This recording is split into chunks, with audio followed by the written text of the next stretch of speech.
Welcome to Blue Goose Market in Chicago. We're here in Napa Valley. This is Raphael, a fantastic chef at Raymond Vineyards, and Jean-Charles Boisset, the founder of JCB. Here we are. We're going to be cooking together. Woo! It's going to be so much fun. We're starting, of course, with our JCB bubbles from Burgundy. And Raphael, what are we going to have? Today we're going to make three easy dishes from start to finish. I'm going to teach you guys. We're going to start with a nice, beautiful, fresh mixed green salad with some goat cheese, dried cranberries. That sounds very good and fresh and exciting. And then we're going to jump on to the next course. We're going to do a nice grilled tri-tip. 3 ways to do it. Maybe 2. We'll figure it out as we go with the video. And then we're going to move on to the peach cobbler. Peach coming from our garden. And I'm sure you have very fresh peach from Blue Goose Market. So to start and finish, because we love to have bubbles at all time, to refresh our palate, clear our palate, prepare our palate, we love bubbles from Burgundy. So, dear friends, this is Chardonnay Pinot Noir blend from the heart of Burgundy. And this is the perfect association and marriage of the 2 most historical grape variety, Chardonnay, Pinot, blended together, aged over 15 months in this beautiful bottle, and as a méthode traditionnelle with a very light dosage. So we recommend it, of course, before the lunch or the dinner and with desserts. So we're starting it now. Here it is. Salad is sometimes the most difficult thing to pair with wine. So today we've selected one of the most historical winery in the heart of Burgundy, Bouchard and Fils, actually founded in 1750. That gorgeous Imbas bottle. And this Chardonnay is made from all over France. It's a vin de France. To make it very innovative and fun for the summer, we have it as a screw cap. You could see it keeps the wine very fresh, very crisp, and extremely vibrant. A lot of phenomenal flavor. And this Chardonnay is meant to really bring all the flavors that you could see from this beautiful salad we're going to create. So it has a lot of very refined flowers, from iris to white petal rose. It smells like the salad. A little rosemary, a little bit of tarragon on the nose. Nice richness without being too over buttery and overly vanilla. It's really very crisp. And the whole idea of the Chardonnay is to really pair so well with the salad that does not overtake the sauce, does not get confused with it, and really bring the crispiness, the freshness of this beautiful salad. In this case, coming from our garden, but Blue Goose is providing some of the best organic produce as we have today. So all organic, all really taking into account the planet, exactly like the wine. Bouchard Chardonnay. So today I'm going to show you how to make the first course salad, beautiful nice mixed greens. And the dressing, I'm going to start by making the dressing. So we're going to do 3 peeled shallots. They're going to go in the container. And we're going to do 3 cups of grapeseed oil. 3 cups of grapeseed oil. So this is the brand we use. You can find it in Atelier. And I say the reason I like to use grapeseed oil because it's healthier. And if you use olive oil, I mean it's good, delicious, the same. But when it gets like too hot, it's gonna taste really bitter. And that's the reason I like to use olive oil. You should like to use olive oil just to finish and stuff. Or like when you make a pasta at home. A lot of people use olive oil. That's good to make pastas, but a lot of the times I like to use olive oil just to finish and dress it on top, which is amazing. So I did like I said, 3 cups. I'm just gonna eyeball it. The 3 cups grapeseed oil. That's 1, 2, 3. That's 3 cups. There we go. And this is gonna go in the oven until they're nice and soft. At least 20-25 minutes, depends. And that should be it. And then you need to once it comes out, you need to let it cool off completely if you're when you're gonna make the dressing. Because if you use it hot, the dress is gonna separate, it's gonna break. You're gonna nice, clean, emulsify. So let's do that. So I'm gonna throw them in the oven. That goes in the oven, and then I have some shallots that are already made. They're confit. They're called confit because it's slow cooked. You know, they all cook in their own fat. That's what it means, confit, or you can say roasted, or either, right? So I have the shallots nice and beautiful in here. So that's gonna go in the blender. You know, put on everything's got this dressing is amazing because everything goes in the blender. That's what it is. I love it. It's simple and easy. Then I'm going to do a nice salt and pepper, 2 tablespoons. Salt and pepper goes in. I'm going to do about a tablespoon of Dijon mustard. That goes in. Dijon mustard. And now I'm going to do the champagne vinegar. This one I'm going to do about a cup champagne vinegar. And you can always, when you blend it, you can always taste it, see if it needs more acid or it needs less. You know, you can always play with it. Depends how you like it. I like to leave it in the acidity part, so which is it's going to give you better and nice when you do your lettuces and marinate it with. And this recipe is so amazing. This can be your base for basically for any dressing you want. You want to like orange flavor, you just put a little bit orange juice in there. You want it whole grain mustard, you just add the whole grain mustard at the end. How about a little bit touch of maple? It'll be amazing for the maple to marinate kale. This is your base. This is your base for everything. So, like I say, you can just add a little bit of maple syrup in there. You want a little more sweet in the top. And if you want to do like a little bit of maple syrup to marinate kale salad, amazing. So, oh, I almost forgot.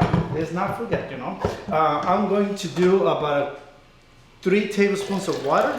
The water was gonna do is gonna emulsify the dressing. So that's now we're gonna blend it. We're gonna blend it so it gets emulsified. So we're gonna start in low speed and then we're gonna bring it up.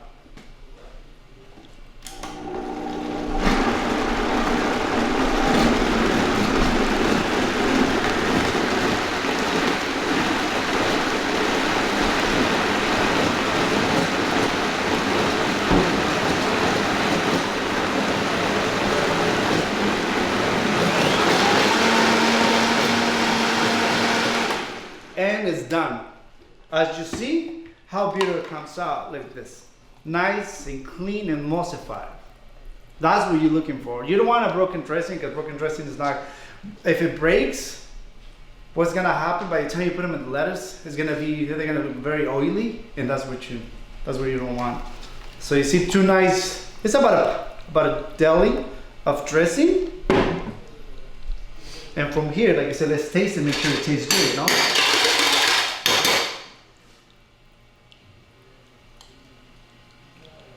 And it's just so perfect acidity. That's exactly what you're looking for. Maybe a little bit more salt, but it's like when you dress up your salad, then you can add more salt, pepper, whatever else it needs. So let's put this to the side. Oh, nice and easy. This recipe is amazing. So I really love it. Let's cheers. Let's taste the wine. Oh, it's perfect. I'm going to use a bowl just to mix up a little bit of mixed greens, organic, all from our garden here at Raymond. So what I like to do, since I say it's a little more salt, a little more pepper, right? And then I can use my dressing that we just made. We got nice and creamy. That's exactly what you're looking for. And then from here you can garnish it with whatever you want. Mine, I just did goat cheese, dried cranberries. You can do the peaches in season. You can do peaches, stone fruit that goes very well with it. Figs, dry mission figs, anything you can put in it. I mean, salad.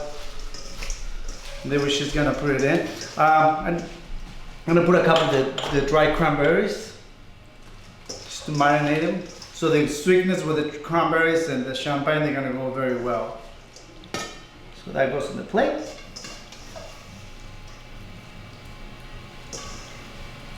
Gorgeous. And we should garnish it with the goat cheese that we said, right? Nice goat cheese. You can do blue cheese, any type of cheese that you want to put in it, and it goes amazing. A couple cranberries on top, and this one I'm gonna garnish with some nice. Joe Piper did. He's our gardener, so he brought some nice radishes this morning. So I was like, might as well use them. Why not, right? So let's just finish it with a little bit more cracked pepper on top. And voila! And here it is, your first course with a Boisset Chardonnay. Beautiful and nice and tasty.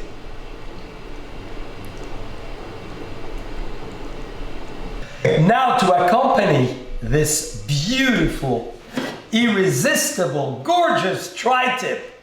This is unbelievable piece of meat. Wow! We have one of our most incredible wine made by great winemaker Stephanie Putnam, that is from Raymond Vineyards in the heart of Napa Valley, where we are now, St. Helena, and the beautiful area of Rutherford as well. It's a velvet blue label, you know, which will match gorgeously this amazing dish.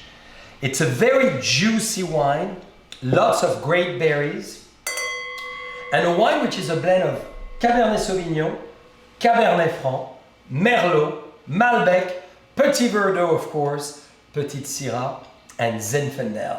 This is the ultimate blend, really coming from Napa Valley. Zinfandel, one of the first grape variety, of course, of California, that was brought by a great winery named Buena Vista Winery in the 1850s.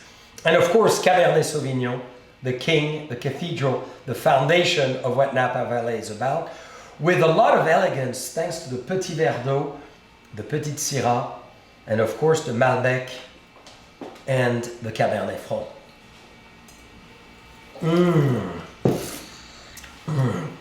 So delicate. And not to be too technical, but Cabernet Sauvignon is basically the son of the marriage of Sauvignon Blanc and Cabernet Franc, invented in many ways, created 500 years ago, and the result really is what composed the amazing Napa Valley. So no better red blend to marry this amazing tri-tip. And you're going to do it two ways. I'm going to do 2 ways exactly. So we're going to start with doing 2 ways. That's why I have 2 beautiful, nice pieces of Angus tri-tip. So we're going to be very lucky today. Ooh la la! And you too. Hi. So we did the first course, the mixed green salad with the goat cheese, champagne vinaigrette, everything else. So the next course we're going to do the beautiful, nice Angus tri-tip. So we're going to start by I'm going to do the 2 ways.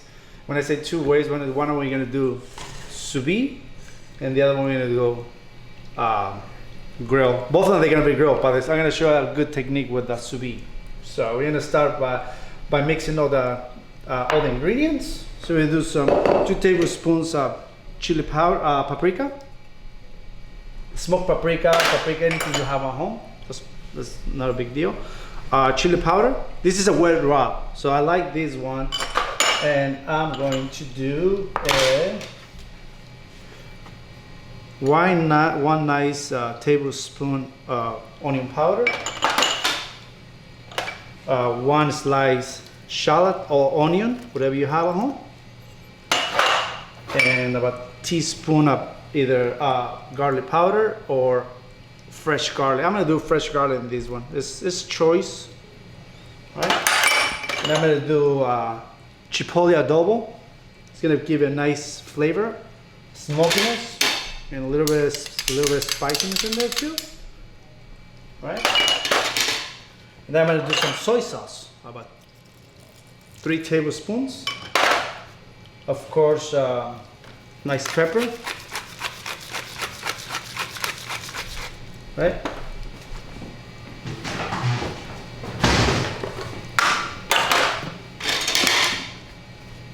And I'm gonna do a little secret. I don't know if I put them in the recipe, but I like to put a little bit of cinnamon in there.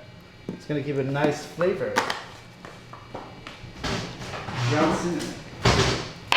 And I'm gonna do some grapeseed oil. Grapeseed oil, whatever you have at home. But grapeseed, like I say, grapeseed is the way to go. Always, it's nice.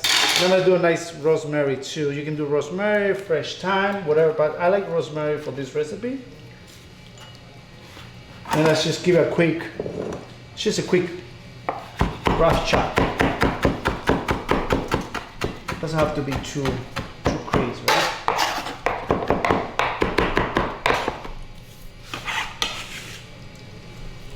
Voila, that's it. And then we're just gonna mix them up. So it's nice and fresh, the marinade. Just a quick marinade for this. And now we're just gonna put the meat inside. And this way, I prefer to do 24 hours at least for this recipe. All right, let it marinate, or overnight works.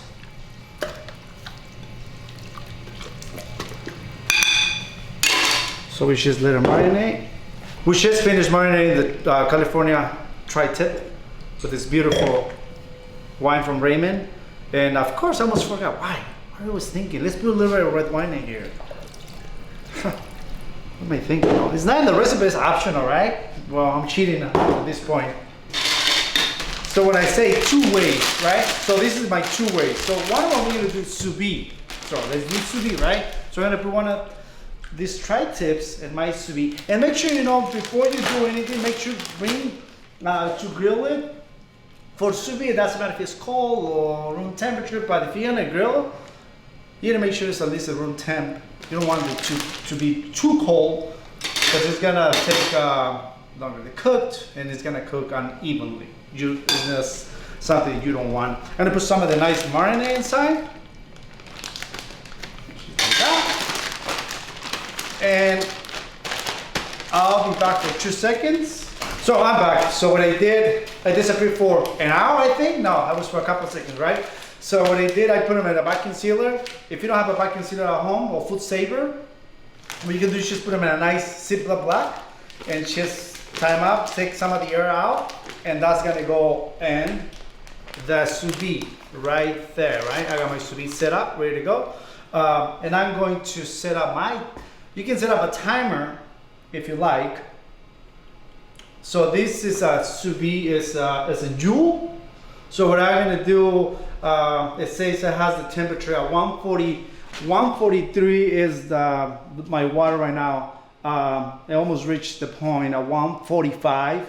For tri-tip, I think I say 145 is perfect. Like you don't want it like too rare because it gets chewy. And if you do a 145, it's more kind of like in the tender side, that's what you're looking for. And I love to use this tool for it. And one thing is the flavors are gonna penetrate all the way inside of the meat. And the beauty of this little toy is that you can, if you wanna, I don't know, you wanna go to work and say like, oh, am I gonna put my meat in the circulators, in the circulator. 4 hours later, you can come home and your meat is still gonna be the same. It's not gonna overcook, it's not gonna do anything. So that's what I love to use this. And the beauty is too, if when you use it, you don't have to wait millions of hours babysitting in the grill.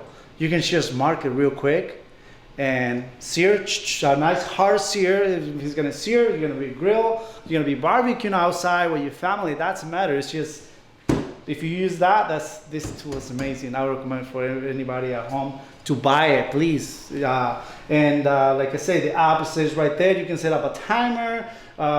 Like I say, 4 hours, 3 hours, 5 hours, and your meat is gonna be delicious. It's gonna keep it in its temperature you set it up. No over, no last, just perfect. So now we're back again. Now we're gonna do the grilling. I showed the way sous vide. Now we're gonna do grill, like the 2 ways that I mentioned, right? So this is gonna put it right here in the, see the way the marinade is so nice and with the nice beautiful oil in there and everything. So the next one we're gonna do, be generous in the salt, right? Don't feel afraid. Generous in the pepper, because that's all the good flavor. Both sides, make sure every time, make sure your hands fingers there clean and dry when you season it, but you don't want the salt to get stuck in your fingers and then you're not gonna season evenly. So when you season, you gotta go up all the way from the top, so you get every single corner in it, and that should be it. So now we're just gonna throw them in the grill. So I'm using a cast iron. You can barbecue outside. You can even roast it in your oven if you don't have a grill, if you don't have any other option. That's what I love to use this. So you have give it a nice sear. And this one, as I say, you can go from start to finish. But if you do them inside in the kitchen, it's probably gonna get too dirty, too smoky. So I'm just gonna do it in here, and I'm gonna finish it probably in the oven. So that's what I'm gonna do. And another trick that I have for you, so if you have a sheet pan, you don't wanna make a big mess. To me, I don't have my dishwasher calling sick today, so I don't have one. So I'm gonna try to save me some time and not make the pans too dirty. I'm gonna do like a little nice piece of foil on the bottom, and I'm gonna put a resting rack. And what it is gonna do, if you're gonna put them in the oven, this you put in there. You're gonna put my tri-tip in here. What it's gonna do, it's gonna cook evenly. If you put them in a hot piece of a sheet pan or metal, whatever, the bottom is gonna cook first before the top, and you end up with uneven cooked parts of the meat. So you're gonna be well done, and the top is gonna be medium or medium rare, and that's what you don't want. So I'm gonna keep a quick sear. See the marks already from the marks of the tri-tip, because the cast iron is nice and hot. Let's put this up.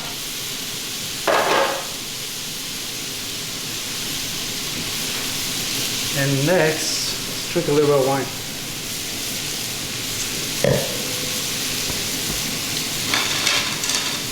So this is almost done, but like I say, if you want to take it farther, yes, I just want to get like a nice flavor of the grill and the charness from the cast iron.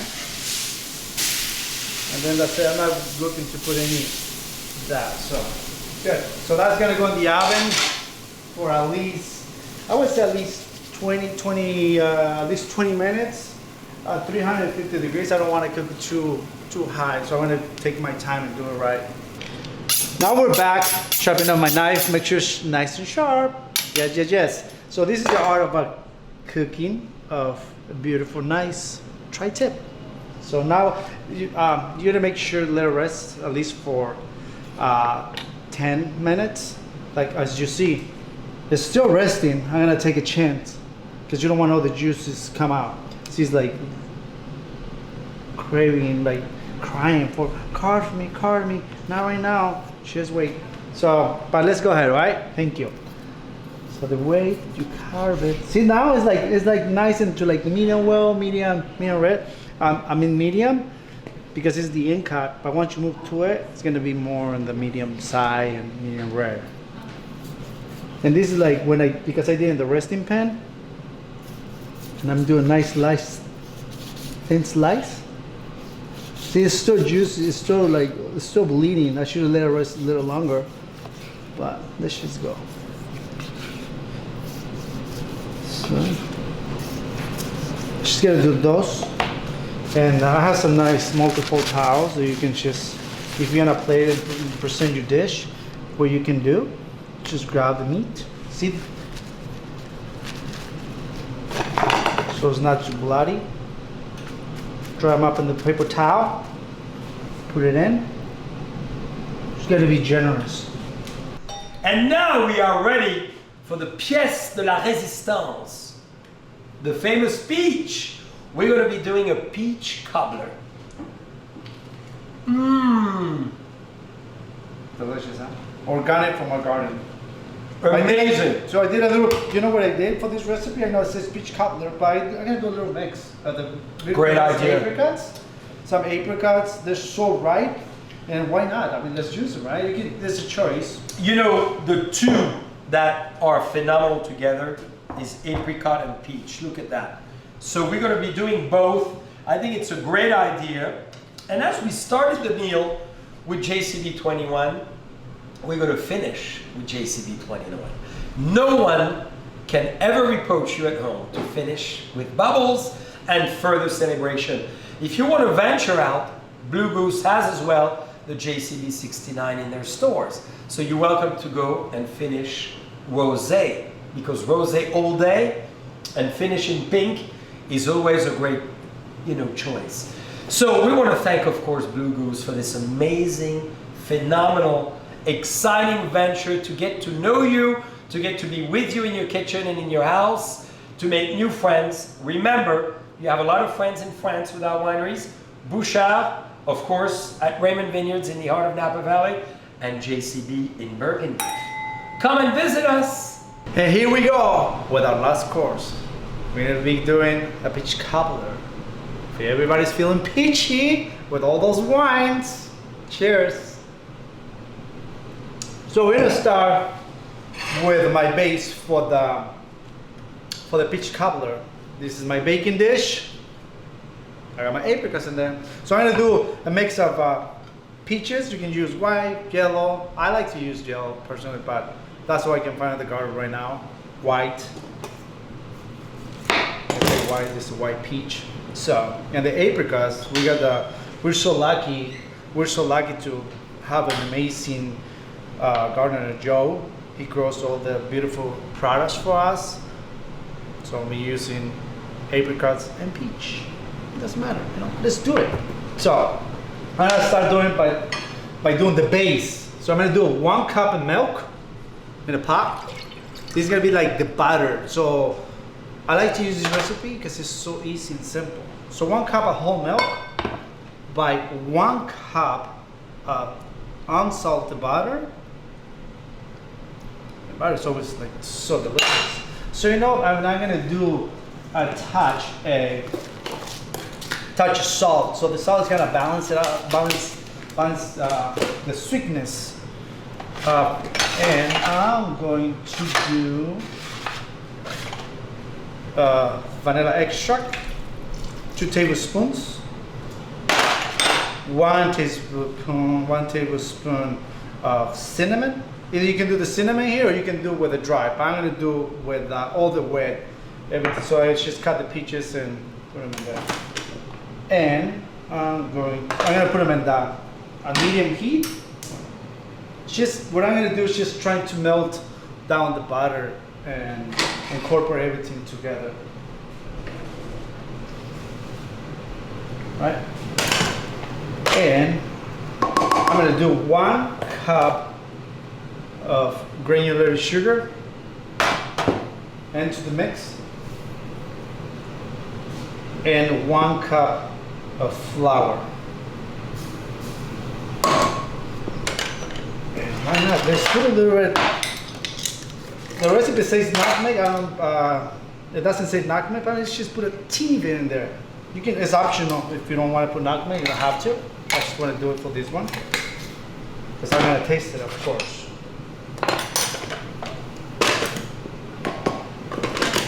And I'm going to do about a little tablespoon of baking powder.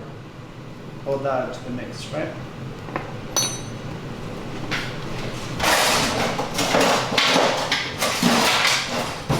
And I'm gonna whisk it all together.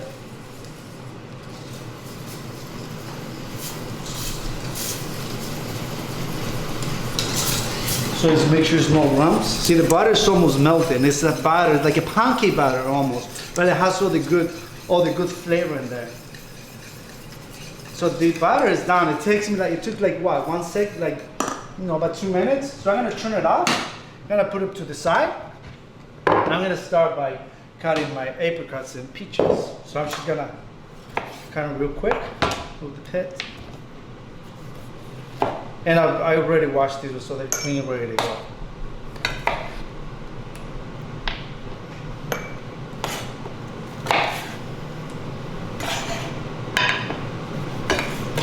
And for this recipe, you can use, like I say, peaches, apricots, anything you need. I mean, anything you have at home for this.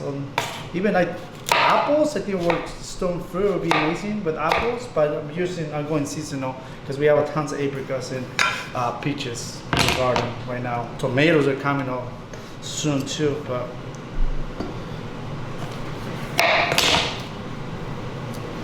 removing all the pits. I'm gonna do 3 more. That should be it. I don't want to put too much in it. And the apricot, you can move the pits so easy. See, they comes right off. That's it. So that's all I need. I'm gonna put the rest of them to the side. And you can always put more if you like. If you need more, I'm gonna, once I look into it, then you can see how much. Right. Just gonna keep a nice quick slice to them.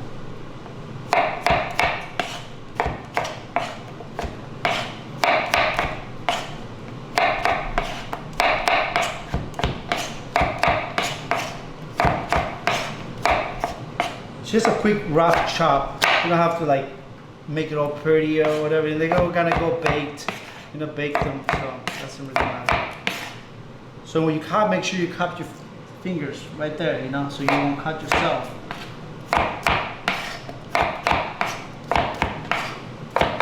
See, I got about I don't know, a couple pounds of apricots and peaches for this recipe. So this one, we just gonna put them in. I'm gonna make sure to spray, do a little spray. Spray it, that's it. You really need it because it has tons of butter in there. So I'm gonna put these ones in there, into the bowl. That goes into the bowl. Mix it all in. Right? And that should be it. Which is gonna, or they say the recipe says 2 cups, right? The other cup of sugar, I'm gonna put it into the peaches. Just to marinate it real quick. Quick toss. Right? Now I have my butter ready to go for the peach cobbler. So it's nice and smooth. That goes in.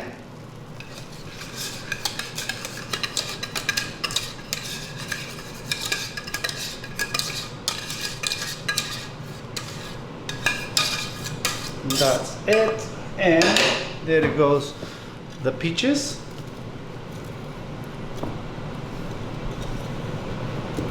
And at this point you can just make sure they incorporate all together, right? Mix it all in there.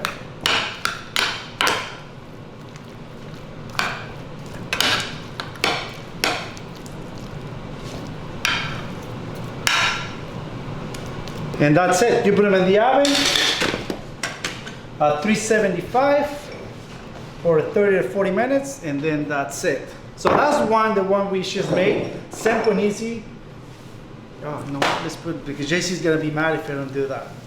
I love it, look at that. A little bit of bubbles in there. And I have a surprise. Now we have the one we already made. Unbaked, the one is baked, ready to go. The peach cobbler is nice and good. That's one of the reasons I love this dish. It's just so delicious. Then when it's nice, hot out of the oven, you can serve with vanilla ice cream. It'll be delicious, melting over to the peach cobbler. It's cakey, gooey. You can see everything. See, still gets a lot of the nice crust over it. Look at that. Let's put one more. Should I taste it? Let's taste it. Let's serve that. Let's see. It's just so perfect. Perfect balance, perfect sweetness. And it's just, like I say, with a little touch of salt, it's just balanced. It put everything all together. Now let's taste it with the bubbles.